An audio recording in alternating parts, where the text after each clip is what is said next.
व्यापारी सगळे जे आहेत त्यांच्यावरती नेमका काय परिणाम होतो आहे आणि ज्यांचं पोट हातावरती आहे त्या मजुरांवरती, त्या कामगारांवरती नेमका काय परिणाम होतो आहे, या सगळ्या अनुषंगाने आपल्याला चर्चा करायची. कारण लॉकडाऊन हा इलाज म्हणून सरकारनं जरी केलेला असला तरी तो रोगापेक्षा भयंकर आहे की काय, अशी एका स्वरूपाची चर्चा खरं म्हणजे सुरू झालेली आहे. या सगळ्या पार्श्वभूमीवरती चर्चा करण्यासाठी माझ्यासोबत जोडले गेलेले आहेत या क्षेत्रातले तज्ज्ञ. माझ्यासोबत आहेत ललित गांधी. ललित गांधी हे वरिष्ठ उपाध्यक्ष आहेत Maharashtra chamber of commerce and इंडस्ट्रीजचे. ते माझ्यासोबत जोडले गेलेले आहेत. वीरेन शहा आहेत आपल्यासोबत. वीरेन शहा हे व्यापारी असोसिएशनचे अध्यक्ष आहेत. त्यामुळे एकूणच व्यापाऱ्यांची बाजू जी आहे, दुकानदारांची जी बाजू आहे, त्यांचं जे म्हणणं आहे ते आपल्याला त्यांच्याकडनं जाणून घ्यायचं आहे. आणि सोमनाथ काशीद हे सुद्धा आपल्यासोबत जोडले गेलेले आहेत. ते सलून व्यावसायिकांचे प्रतिनिधी म्हणून आपल्याशी बोलणार आहेत. सलून असोसिएशन जे आहे त्याचे ते प्रतिनिधी आहेत. या सगळ्यांशी आपल्याला बोलायचं आहे. कारण कोरोनामुळे संपूर्ण राज्यभरामध्ये लॉकडाऊन तर आता लावलेला आहे. लॉकडाऊनमुळे सगळे उद्योगधंदे ठप्प झालेले आहेत. या सगळ्या पार्श्वभूमीवरती जवळजवळ 1.25 महिना हे व्यवहार ठप्प आहेत. एकूणच अर्थचक्र कुठेतरी राज्याचं रुतलेलं आहे की काय असं वाटावं अशी स्थिती सध्या निर्माण झालेली आहे. या सगळ्या पार्श्वभूमीवरती आपण चर्चा करतोय. सुरुवातीला मला जायचं ललित गांधी यांच्याकडे. ललित, जे आपण पाहतो आहे की जवळपास 1.25 ते 1.5 महिना होत आला, संपूर्ण राज्यभरातले उद्योगधंदे अगदी छोटे मोठे सुद्धा बंद आहेत, दुकानं बंद आहेत. या सगळ्या पार्श्वभूमीवरती काही निकष पाळून ही दुकानं पुन्हा सुरू करता येतील का, काय वाटतं? धन्यवाद. सर्वप्रथम मी साम टीव्हीला मनापासून धन्यवाद देऊ इच्छितो.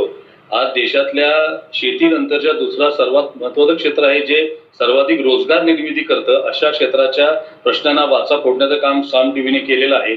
लॉकडाऊन नंतर अनेक अशा ज्वलंत विषयाला ज्या विषयात साम टीव्हीने हात घेतला त्या विषयात लोकांना न्याय मिळालेला. अगदी कालचं आपण कोटाच्या विद्यार्थ्यांचं उदाहरणे घेऊ शकतो. महाराष्ट्रातल्या विद्यार्थ्यांसाठी सामने जे प्रयत्न केले त्याबद्दल तुम्हा सर्वांचं मी मनापासून अभिनंदन करतो. आपण छोट्या दुकानदारांचा विषय आता हाताशी घेतलेला अतिशय महत्वाचा आणि ज्वलंत विषय आहे. या देशातलं आणि जगावर आलेलं कोरोना महामारीचं संकट जावं असं सर्वांना नक्की वाटतंय. आम्ही सुद्धा सरकारबरोबर हातात हात घालून पहिल्या दिवसापासून त्यामध्ये सहभागी आहोत. परंतु ज्या भागामध्ये कोरोनाचं प्रमाण कमी आहे, वातावरण चांगलं आहे किंवा हे सगळ्या गोष्टी आटोक्यात आहेत, त्या ठिकाणी काही प्रमाणात हे व्यापार सुरू करण्यासाठी केंद्र सरकारनं परवानगी दिली. कारण या क्षेत्रामध्ये 7 कोटी दुकानदार आहेत संपूर्ण भारतामध्ये. महाराष्ट्रातील संख्या 45 लाखापेक्षा अधिक आहे आणि या क्षेत्रामध्ये जवळपास 10 कोटी इतके रोजगार निर्मिती केलेली आणि ह्या सगळ्या लोकांच्या रोजगाराचा प्रश्न निर्माण झालेला आहे. आणि हे व्यापारी सुद्धा एक प्रकारे हातावर पोट अशा पद्धतीचेच आहेत की फार मोठे भांडवलदार नाहीत, हे गरीब नाहीत आणि श्रीमंत नाहीत. मध्यम वर्गीयामध्ये लघु मध्यम वर्गीय आणि उच्च मध्यम वर्गीय या मधल्या क्षेत्रामध्ये येतात. आम्हाला सरकारची थेट कुठली मदत मिळू शकत नाही आणि आमचा व्यापार सुरू नाही झाला तर आमची अडचण आहे, आमच्या कामगारांची सुद्धा अडचण आहे. म्हणून ज्या ठिकाणी केंद्र सरकारने जे निकष घालून दिलेले आहेत त्या निकषात अधीन राहून हे दुकानं सुरू झाली पाहिजेत अशी या देशभरातल्या आणि महाराष्ट्रातल्या व्यापाऱ्यांची सुद्धा भूमिका आहे. बरोबर. केंद्राच्या निकषांनुसार, त्या निकषांच्या अधीन राहून महाराष्ट्रामध्ये सुद्धा ही छोटी दुकानं जी आहेत ती सुरू व्हायला हवीत अशी भूमिका ललित गांधी यांनी मांडली आहे. मला वीरेन शहा यांच्याकडे जायचं आहे. वीरेन शहा जी, जो महाराष्ट्र का व्यापारी है उनका क्या मानना है?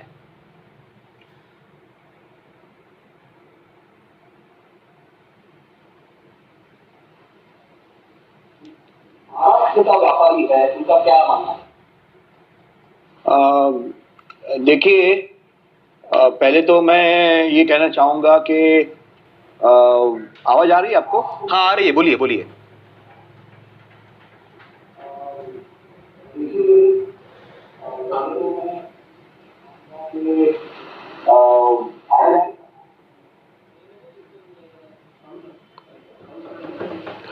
मला वाटतं वीरेन शहा यांच्यापर्यंत आपला आवाज नीट पोहोचत नाही. आपण त्यांच्याकडे जाऊ. पण आता सोमनाथ काशीद आपल्यासोबत जोडले गेलेले आहेत.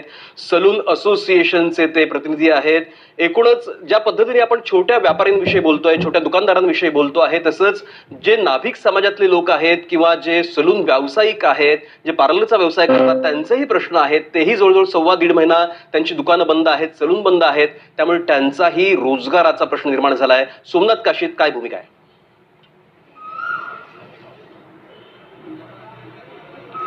योजना केली पाहिजे अशी अपेक्षा सोमनाथ काशीद व्यक्त करतायत. याच मुद्द्यावरती मला ललित गांधी तुमच्याकडे यायचं आहे. ज्या पद्धतीने सलून व्यावसायिक की खरं म्हणजे ते छोटे व्यापारी आहेत त्यांची उलाढाल, जसा उल्लेख आता सोमनाथ काशीदांनी केला की संपूर्ण महाराष्ट्रभराचा जर विचार केला तर 10 लाखांच्या आसपास सलून व्यावसायिक आहेत. त्यांचं मुळात पोट हे त्या व्यवसायावरती अवलंबून आहे. असं असताना सुद्धा सरकार त्याकडे पाहत नाहीये किंवा त्या पद्धतीने गांभीर्याने त्याकडे पाहत नाहीये. पण एकूणच ज्या अटी शर्थी सरकारनं लादलेल्या आहेत त्या अटी शर्थी लादून मग ते हँडवॉश असेल, सॅनिटायझरचा वापर असेल किंवा सोशल डिस्टन्सिंग असेल, हे सगळे निकष पाळून त्या चौकटीच्या अधीन राहून खरं म्हणजे हे छोटे व्यवसाय सुरू करता येऊ शकतात. पण त्याचा विचार सरकार कितपत करेल त्याकडे आपण लक्ष कसं वेधू शकता? एक गोष्ट आपण लक्षात घेतली पाहिजे, आपण सरकारच्या भूमिकेला आमच्यावर एखादी गोष्ट लादते असं न समजता हे कोरोनाला लढा देणं आणि अर्थचक्र चालवणं या दोन्ही गोष्टींचा मेळ घालण्याचं काम सरकार करायचा प्रयत्न करत आहे. त्यामध्ये सरकारनं पहिलं प्राधान्य कोरोना नियंत्रणात आणण्याचं केलं आणि आता बऱ्यापैकी ज्या ठिकाणी कोरोना नियंत्रण आहेत त्या ठिकाणी काही निकष घालून सरकारने परवानगी दिलेली आहे. आणि ह्या परवानगीमधले निकष सुद्धा इतके कडक आहेत की आत्ताची परिस्थिती विचार केली तर जीवनावश्यक वस्तूची दुकानं आधीपासून सुरू आहेत. 2 दिवसापूर्वी सरकारनं स्टेशनरी दुकानं, पुस्तकाची दुकानं सुरू करायला परवानगी दिली, पंख्यांची दुकानं सुरू करायला परवानगी दिली. यानंतर राहिलेल्या दुकानामध्ये मॉल्स आणि शॉपिंग कॉम्प्लेक्स यांना सुरू करता येणार नाहीत. स्टँड अलोन म्हणजे सिंगल दुकानं आहेत किंवा रहिवासी भागातली अपार्टमेंटमधली दुकानं असतील किंवा कॉलनीतली दुकानं, अशी दुकानं आपल्याला सुरू करता येणार आहेत. आणि यांची संख्या साधारण आता बंद असलेल्या दुकानापैकी 40% आहे. म्हणजे सरकारच्या या निर्णयानंतर सुमारे 40% दुकानं सुरू होऊ शकतील अशी स्थिती आहे. आणि ही सुरू झाली तर अर्थचक्राला थोडीशी दुगदुगी मिळेल. सरकारनं ग्रामीण भागातील उद्योग आणि इंडस्ट्रियल इस्टेटमधील उद्योग सुरू करायला परवानगी दिली, परंतु या उद्योगाला लागणारं बरंचसं रॉ मटेरियल किंवा हार्डवेअर असेल किंवा बाकीचे अवजार असतील ती या दुकानदारांकडे मिळतात, ती दुकानं बंद आहेत. मग उद्योग चालणार कसे? हे एकमेकाला पूरक असताना निर्णय कुठेतरी ह्या समन्वयाचा अभाव सुद्धा दिसतो. त्यामुळे या सगळ्या गोष्टी एकमेकाला पूरक सुरू करणं गरजेचं आहे. या छोट्या दुकानदारांच्यावर वाहतूकदारांचा रोजीरोटी अवलंबून आहे, मजुरांची रोजीरोटी अवलंबून आहे, आमच्या दुकानात काम करणाऱ्या कामगारांची रोजीरोटी अवलंबून आहे. या सगळ्या घटकांचा विचार म्हणजे कोरोनाचा लढा आणि अर्थचक्र आणि माणुसकी या सगळ्याची सांगड घालून आपल्याला पुढे जायचंय.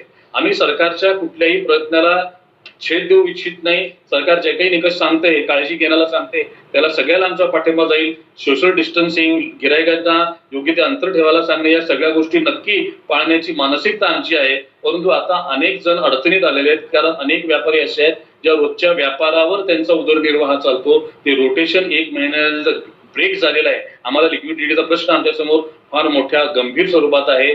सरकारनं याचा सुद्धा विचार करणं गरजेचं आहे.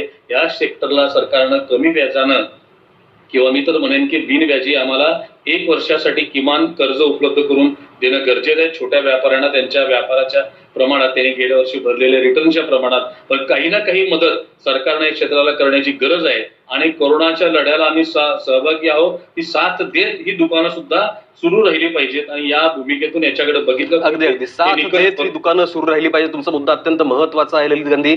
पण जसं साथ देत दुकानं सुरू राहिली पाहिजेत आणि साथ देता देता या साथ रोगाला आपण नियंत्रणात आणू शकतो असा विश्वास तुम्ही व्यक्त करताय.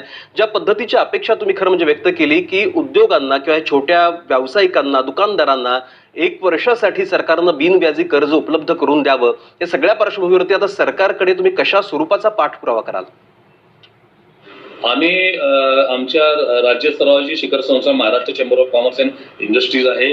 राष्ट्रीय स्तरावर व्यापाऱ्यांची संस्था confederation of all India traders हे पहिल्या दिवशीपासून सरकारशी या विषयात सातत्याने चर्चेत आहे आणि सरकारनं आमच्या प्रत्येक मागणीला पॉझिटिव्ह रिस्पॉन्स सुद्धा केलेला आहे. पंतप्रधान नरेंद्र मोदीने या छोट्या व्यापाऱ्यांना कोरोना योद्धे म्हणून कौतुक केलेलं आहे. पहिल्यांदा असं घडलेलं आहे की व्यापाऱ्यांचं कौतुक कुणीतरी राजकीय लोकांनी अशा पद्धतीने केलेलं आहे. त्यामुळे एक चांगला सकारात्मक संदेश सरकारनं देतो आहे. परंतु सरकारचे निर्णय, राज्य स्तरावरचे निर्णय आणि जिल्हा स्तरावरचे निर्णय यामध्ये कुठंतरी समन्वयाची कमी जी दिसते ती अजून त्यामध्ये सुधारणा करणं अपेक्षित आहे.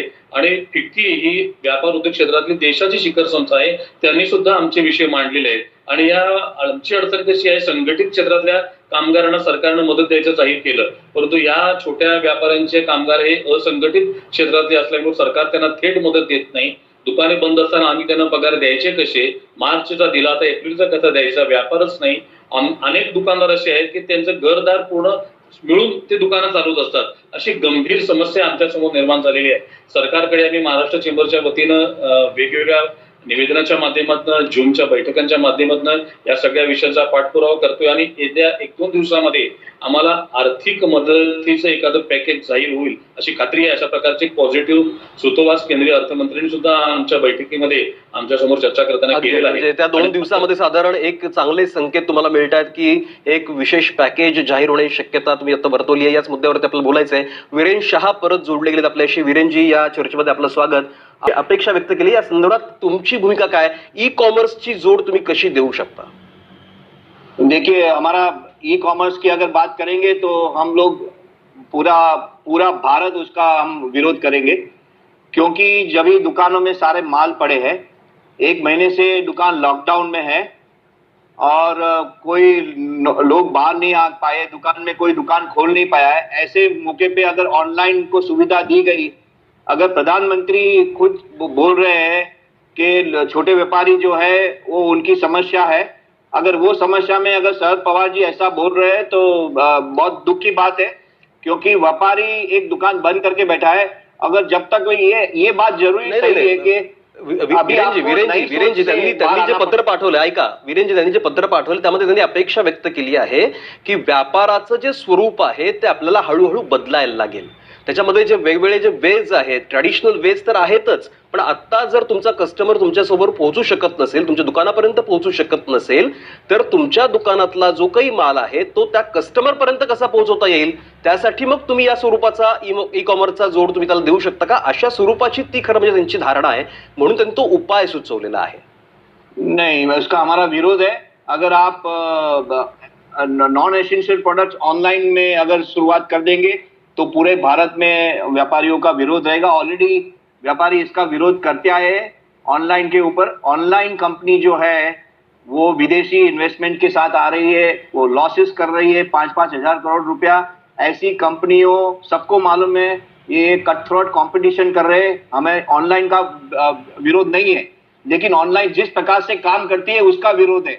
और सरकार को ये बात पता है कि बिलो द कॉस्ट प्राइस, मतलब कट थ्रोट कॉम्पिटिशन जिसमें पूरे देश के व्यापारियों को नुकसान किया जा रहा है, ऐसे समय पे अगर दुकान बंद करके 1 महीने से बैठे हैं व्यापारी, इस समय पे ऐसा सोचना भी गलत होगा व्यापारियों के लिए. तुमचा मुद्दा पोहोचला वीरेनजी. मी परत तुमच्याकडे येतो. मला ललित गांधी तुमच्याकडे यायला लागेल. ललितजी, ज्या पद्धतीच्या स्वरूपाची चर्चा खरं म्हणजे होणं अपेक्षित आहे की एकूणच व्यापाऱ्यांना, दुकानदारांना, छोट्या दुकानदारांना एक प्रकारची संजीवनी देण्याची खरं म्हणजे गरज आहे.